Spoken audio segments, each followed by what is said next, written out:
we come forth not to get you to believe anything. We see great diversity in that which you believe. And in all of that, there is perfect balance. And so we come forth not to alter your beliefs, but to reacquaint you with the eternal laws of the universe. And we are here to express all of that to you in detail.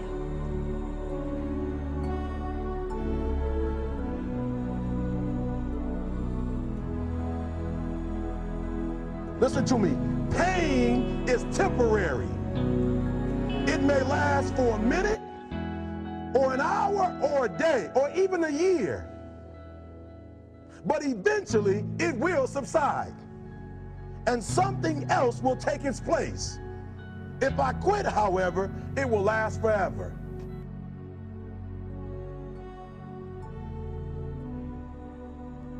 When we look around us, even at our own bodies, what we see is the tip of the iceberg. We could say the classical tip of an immense quantum mechanical iceberg. Everything in the universe is energy.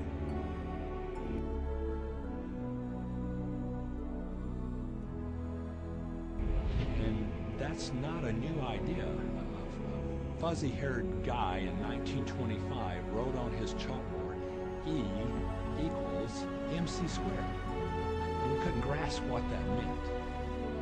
What that says is on one side of the equation is mass and light and everything that we perceive, but it all equals energy. Everything is energy. Let me help you understand that just a little bit. There's the universe, of course, the galaxy, our planet, and individuals, and then inside of this body are organ systems, and then there's cells, and then there's molecules, and then there's atoms, and then there is energy.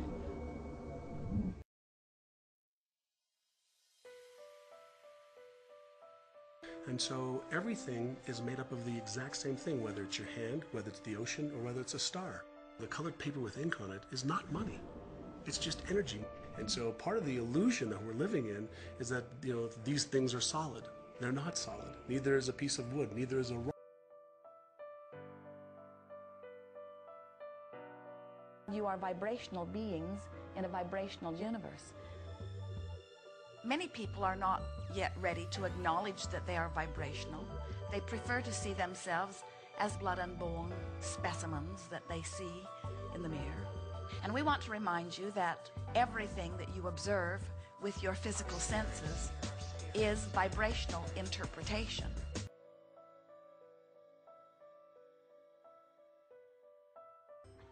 What is personal reality? Everything that manifests in our life, our environment, that is indeed unique to each of you. Doesn't have to be like everyone else. It's your journey. It's unique to you.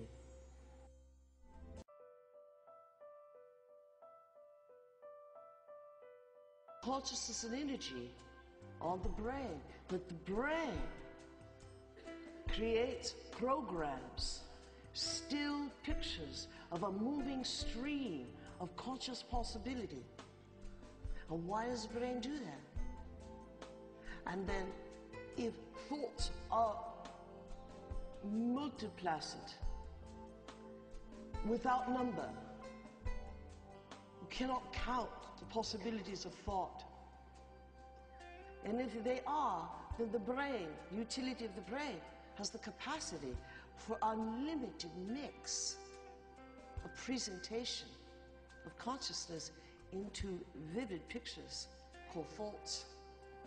And the purpose is, of course, that must be something more than just becoming aware of the internal picture, that the internal picture, as it were, is an actionable concept that we're entertaining. And that if we entertain, we make the pictures actionable. And what is actionable consciousness? Materiality.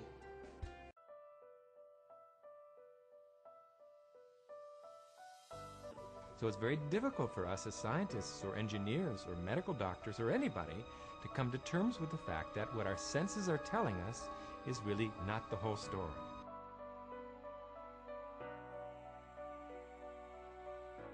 We've been so taught to live with our physical senses, hear, see, smell, taste, and touch. But our physical senses lie. Our physical senses don't tell us the truth.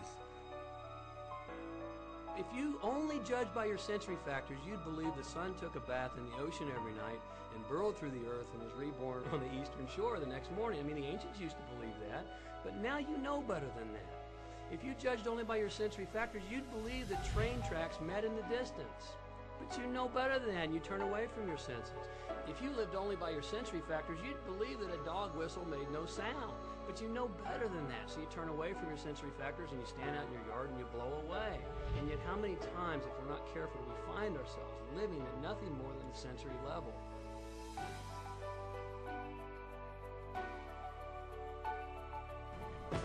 Our deepest fear is not that we are inadequate. Our deepest fear is that we are powerful beyond measure. It is our light, not our darkness, that most frightens us. Your playing small does not serve the world. There is nothing enlightened about shrinking so that other people won't feel insecure around you. We were all meant to shine as children do.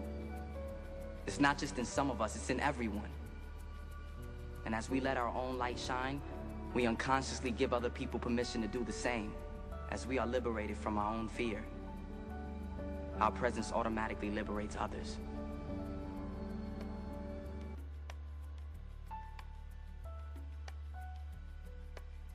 The most potent form of energy, by the way, is thought.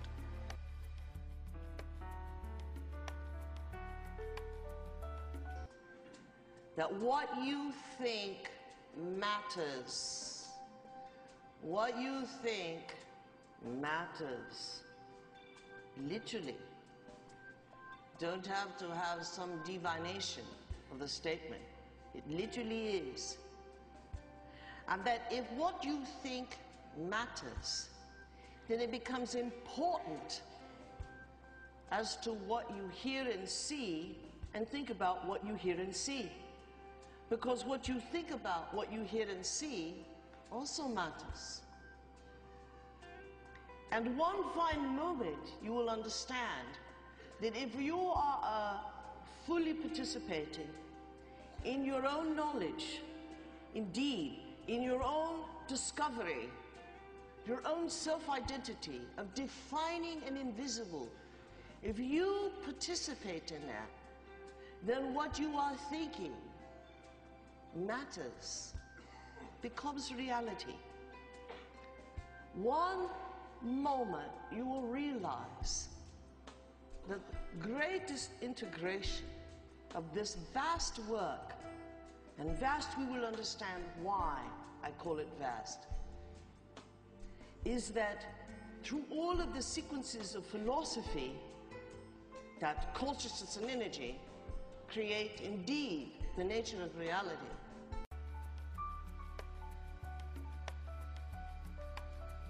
Master teacher that appears in one's life because the student is ready to learn. And the student wants to learn.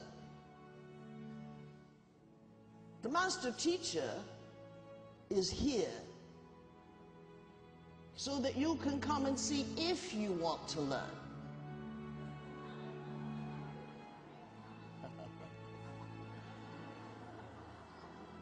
Because in one's long misunderstood concept of a master teacher is that the master teacher, you can sit at its feet and you can learn information. And you can just sit there and learn information. And then you hope that the master teacher will do something for you. You know, you have a request.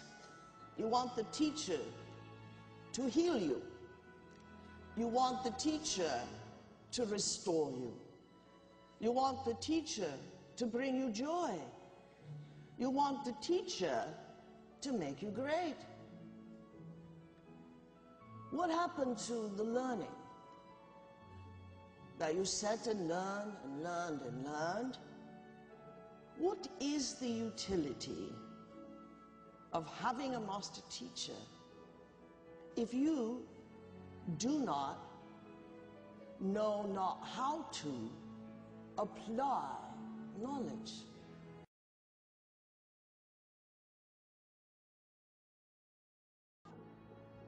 You can read all of that. You can be certain that the hieroglyphs of ancient Nubia, ancient Egypt, and Sumer must hold something. Well, what are you going to do when you find it? You can read all of that you want and become well skilled at quoting, well skilled historically, but you still have to ask the teacher to heal you. You still have to ask the teacher to send you a runner. You still have to ask the teacher for help. The greatest help is when learning is transferred into initiation, that the initiation is only therefore to experience a criteria of learning.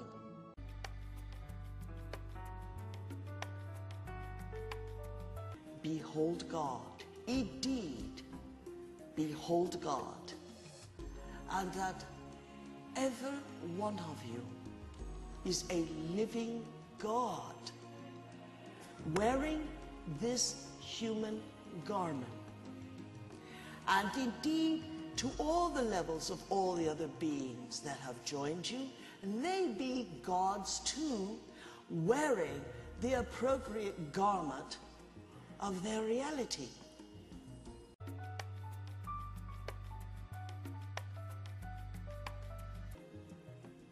What are the benefits of knowing it? Oh, that you are in charge of your life, and that you move to the future instead of being a crisis of the past.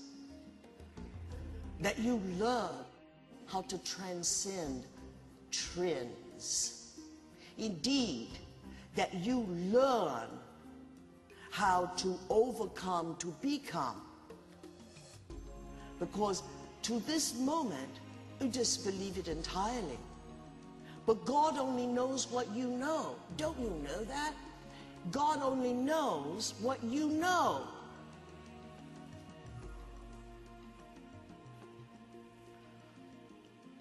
And its life pulse is in you at every moment.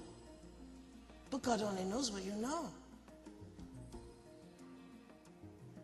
Well, then you say, well, that's not the God that I know.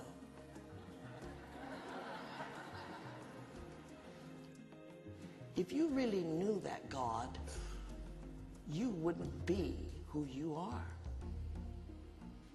You would be something greater, because to really know a God is to know what they are.